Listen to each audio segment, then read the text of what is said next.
Plus de semaines sans que d'ex-hauts responsables des services secrets algériens ne fassent de nouvelles révélations dans la presse européenne. Sans vouloir d'ailleurs faire de triomphalisme, je me permets de signaler humblement que c'est ici au Vrai Journal que nous avons été les premiers à le dire. Certains récents massacres en Algérie ont bien été commandités par l'armée. Les informateurs, ce qu'on appelle les gorges profondes d'Alger, accusent même aujourd'hui leur propre service secret d'avoir organisé des attentats terroristes à Paris en 1995 pour dresser l'opinion publique française contre les islamistes. Une enquête de Jean-Baptiste Rivoire, qui est là, et de Pierre Hurel, qui est venu aussi. Et si j'osais, je vous dirais que c'est une véritable bombe, leur enquête. Mais enfin, je suis pas sûr d'oser. Dimanche dernier, l'hebdo anglais The Observer lâche un missile. La sécurité militaire algérienne aurait télécommandé l'attentat du RER Saint-Michel à Paris en 1995.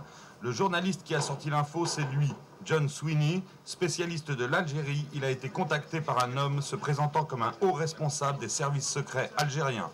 Il m'a dessiné un organigramme de la police secrète algérienne. C'était très détaillé. Nous avons vérifié son identité auprès du gouvernement britannique et ils nous ont confirmé qu'il était bien un responsable des services secrets. Devant le journaliste anglais, l'homme qui se fait appeler Joseph témoigne sur la guerre sale que livre l'armée algérienne à son propre peuple. Joseph affirme que les massacres de civils sont organisés par la police secrète, la sécurité militaire. Il explique que c'est une stratégie qui vise à terroriser des populations qui avaient voté en 1991 pour le Front islamique du salut. Il y a quelques semaines, un jeune déserteur algérien contacté via d'autres réseaux nous racontait déjà comment il avait vu ses amis, commandos parachutistes, se déguiser en islamistes pour massacrer des populations civiles. Ils étaient déguisés et ils retiraient leur barbe. Je ne comprenais pas trop ce qui se passait. Ils avaient des traces de sang sur leur tenue de combat.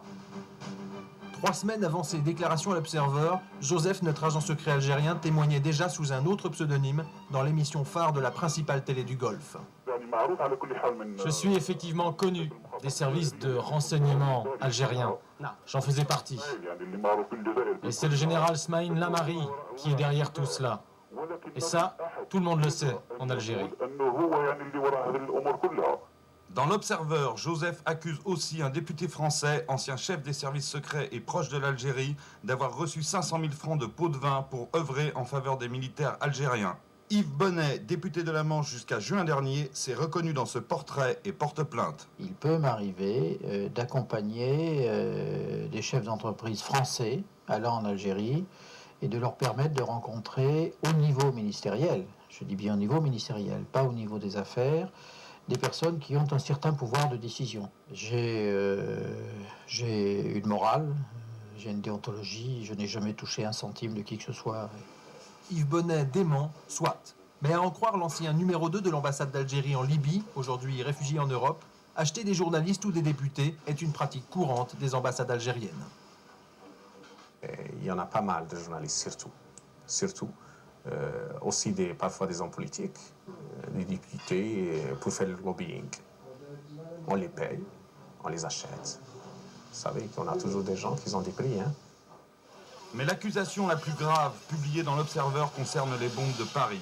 Souvenez-vous, 7 personnes sont mortes au métro Saint-Michel en 1995. Pour que la sécurité militaire algérienne puisse agir ainsi sur notre territoire, il aurait fallu la complicité de certains services français. Pour la première fois, l'ambassade d'Algérie à Paris s'explique. C'est quelque chose de tout à fait fantaisiste et tout à fait farfelu. Et je suis indigné par le fait qu'on utilise de telles méthodes pour porter atteinte à l'intérêt du pays que je représente et aussi, de mon point de vue, à ses intérêts diplomatiques et dans une certaine mesure aux relations entre la France et l'Algérie. Ceux qui sont derrière ne cherchent pas ni le bien de l'Algérie, ni le bien des relations de l'Algérie avec l'Europe. Ça, c'est sûr. Suivez son regard, les affirmations de l'Observer seraient téléguidées par un pays qui cherche à dresser l'Europe contre l'Algérie. Notre diplomate dissident, lui, confirme les révélations de l'Observer. À l'époque des attentats de Paris, il était encore en poste en Libye et ses collègues des services secrets lui ont fait de drôles de confidences. Il y en a des gens de la sécurité militaire, particulièrement des gens à l'ambassade qui n'ont pas hésité à dire bon, écoutez, il faut que la France ne change pas de comportement, ne change pas de soutien. Il faut les faire, j'allais dire, les conduire dans un sens donné. Je crois que les bombes, c'était surtout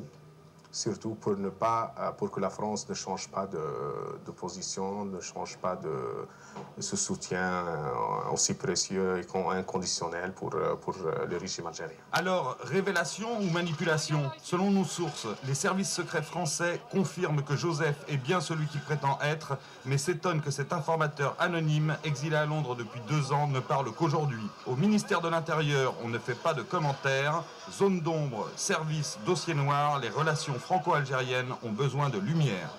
Bon, si le vrai journal est un journal d'opinion, c'est aussi un journal de contradiction et un journal de conviction.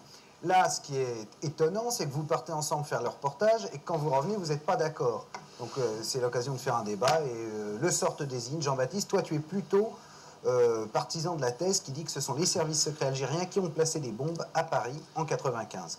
En tout cas, la thèse est énorme, mais elle n'est pas complètement nouvelle, parce que déjà en 95, certains services français s'étaient demandé si les services algériens n'étaient pas impliqués.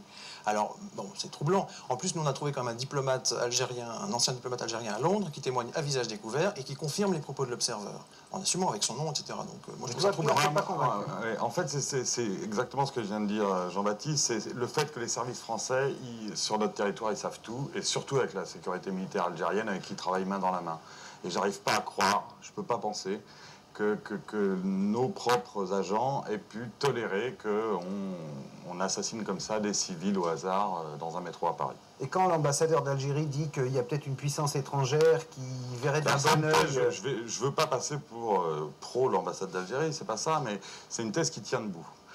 Il faut chercher le mobile et à qui profite le crime. Le mobile, c'est le pétrole. Le Sahara a été exploité à peine au quart et il y a des réserves de pétrole énormes.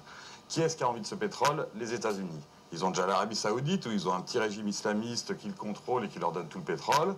Il y a une boîte qui s'appelle Exxon, qui est une énorme boîte américaine qui s'est installée il y a 1 an en Algérie. Et s'ils pouvaient pourrir les rapports entre la France et l'Algérie, avoir un régime islamiste qui leur donne une concession dans le Sahara, les Américains, ils seraient très contents. De là à penser que la CIA, c'est pas des amateurs, hein, puisse télécommander avec le fils des déclarations de ce genre, moi c'est ce que je pense.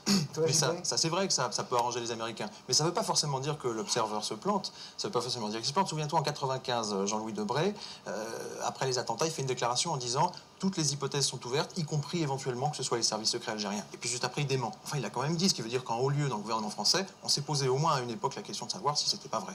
C'est vrai, on va continuer à bosser. Vous allez repartir tous les deux là-bas, quoi. Si on est autorisé à y aller. Bah, maintenant que Pierre est copain avec l'ambassadeur, bon, ok.